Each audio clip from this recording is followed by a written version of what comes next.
Today I'm going to talk to you about Ming ceramics. The Ming Dynasty in China runs from 1368 to 1644, and I have before me a selection of blue and white ceramics that were made in Jingdezhen between 1368 and 1644. This saucer dish was made at the time of the Hongwu Emperor. Now, he conquered the Mongols and established the Ming Dynasty in 1368, and he has an extraordinary life story. At one stage he was so poor he had to beg for land to bury his parents, and yet by the time he was 40 he was son of heaven and ruling all of China. And during his reign, supplies of cobalt to make the underglazed blue design was interrupted, and so blue and white wares during his reign have a much weaker tone because they used the imported cobalt quite sparingly or mixed it with local cobalt. So what we're looking at here is a rather beautiful saucer. Originally it would have had a cup set in the centre here, and it has a very stiff bracketed edge, and this is reminiscent of metalwork. We find these dishes made in silver and gold with this same bracket-lobed rim. And then inside, can you see you've got these lotuses that are shown sometimes from above and sometimes in profile. And what's particularly clever is you can see that there are some areas where they left white around the petal, and that creates a kind of three-dimensionality to the flower. So each of these flowers have been painted with a very fine brush, and you can pick out all the different details in the flower. It's really quite exquisite. The second ceramic that we're going to look at was made in the Yongle period. Now this is the high point for blue and white Ming porcelain. He ruled between 1403 to 24, and he was the emperor that moved the capital from Nanjing north to Beijing. And he instigated a real change at Jingdezhen where these porcelains were produced. So you get porcelains made with a much finer prepared body clay and more beautiful glaze. And you can see, if you look closely at the flowers here, which are all peonies, that the actual blue is used to sculpt the flower, so there are certain areas that are white, certain areas that are pale blue, and certain areas that are dark blue. And if we look very, very closely, you can see some which are black, where the blue has really come all the way through the glaze. So one of the things about Yongle period, early 15th century blue and white porcelain, is that you have these sculpted flowers. Each of the leaves makes sense in the pattern, and these particular flowers have these crinkle-edged leaves. And you may be wondering, why is it in this shape? And that's because, again, it's copying a metalwork form. It's not natural in ceramic to have these little hooks on the top of the handle, and you have to imagine that originally it would have had a cover, and that from the knob on the top of the cover, that would have connected a chain to the top of the handle. And this strut here is entirely unnecessary for the ceramic, but would have helped support the spout in the gold original. And when we turn around and look at the base of the handle, you've got these three tiny, almost like nails, these studs, which would have fixed the metal handle to the body. It's very, very beautifully painted, and you can see it has a much whiter glaze surrounding the blue than the Hongwu piece. This is probably one of the most precious Ming ceramics that we have on the table today. Moving on to our third example, this was made in the mid-15th century. And what's interesting about this is you start to get fabulous designs from woodblock prints. So if we start off on this example, we begin with this building here with these typical Chinese roof edges that are upturned at the edge. Inside, you can see a scholar waiting with a bottle of wine, and his servant is pointing out to the procession of people who are coming to see him. The first servant is carrying a sword over his shoulder, and the second has a musical instrument wrapped in silk called a chin.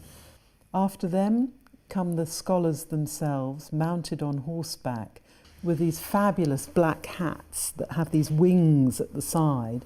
Each one has a rank badge on his chest, and their horses are bedecked with fabulous bridles and saddles, trimmed with a pom-pom on the nose. Behind the three scholars, we have two more servants. One who is bringing a shoulder pole with two picnic baskets attached. Each of the layers here would have contained different delicacies, all contained within stacking lacquer boxes. And his friend behind him comes with two wine jars full of delicious wine for their feast. And they're followed right at the end with another servant carrying a stack of books. And then the scene comes to an end with these sort of clouds. That's how we know it's the beginning and the end of the scene. So how were these made? They're fashioned from porcelain clay, thrown on a wheel, and then painted with cobalt oxide in solution, which when you paint it on appears black. After you've let it dry, you cover it with a clear glaze and then fire it at a high temperature. These are fired in wood-fueled kilns that snake up the side of mountains in the southern part of China, near the city of Jingdezhen. And so, because of this snaking form that undulates up the hillside, they're referred to as dragon kilns. You might be wondering what the jar is for. It's effectively a large container for wine. So originally it would have had a cover. And we see these in paintings sitting on the floor.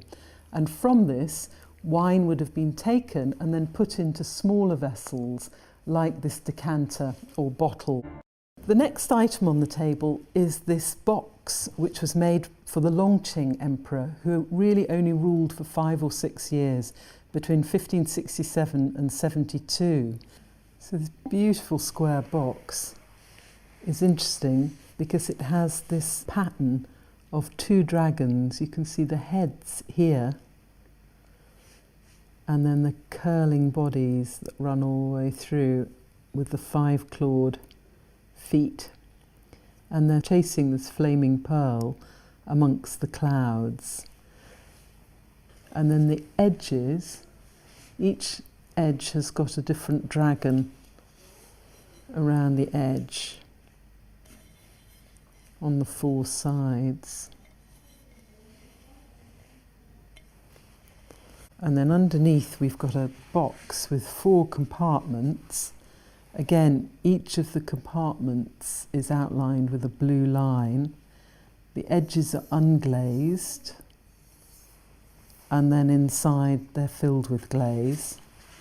And each of the edges has a roundel with a dragon, rather like the robes of an emperor.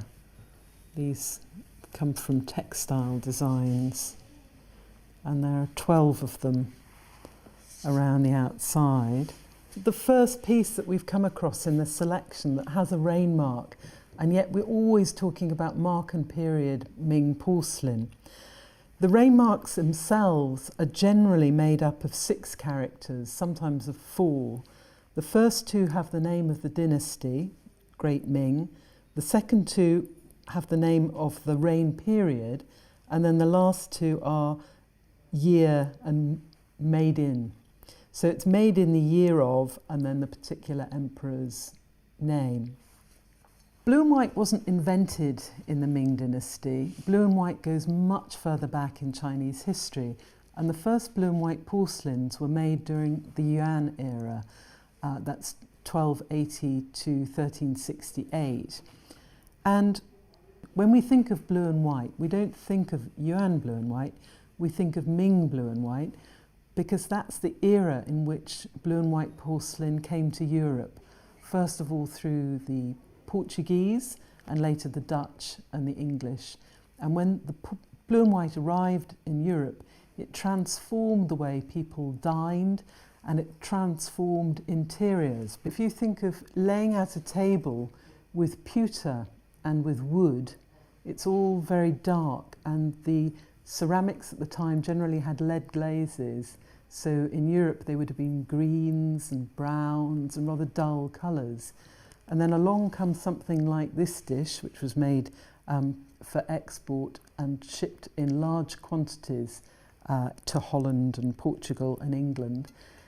And it would have transformed interiors by the light reflecting off the dish. So you can imagine a more multicoloured interior, and the patterns too were much more interesting. So very quickly in Europe people started copying these designs. All sorts of ceramics manufacturers right across Europe. Here we have a piece which was produced for the export market right at the end of the Ming Dynasty in 1643. This has got a bracket-lobed rim like the first dish that we looked at, but it's much coarser. In the centre you've got the crow with the open mouth, or the bird with the open mouth, this giant tree peony, and then in the carvetto this sort of panel design with alternating flowers and linger fungus. Now these are a kind of fungus or mushroom which bestowed immortality on an individual. If we turn it over, we can see that it's been rather roughly made. It's been fired on its foot ring and has a lot of grit adhering to it. And in the centre you can see these chatter marks, which are like the spokes on the wheel of a bicycle. That's very typical of this late material. This came from a shipwreck discovered in the 1980s, and it's lain at the bottom of the South China Sea for 300 years. And that's why when you look at it, it has a very matte feel to it.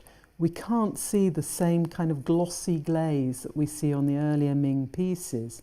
Discovered in the 1980s and was sold to the museum in 1985. It was one of 23,000 pieces on board. Quite an extraordinary thing.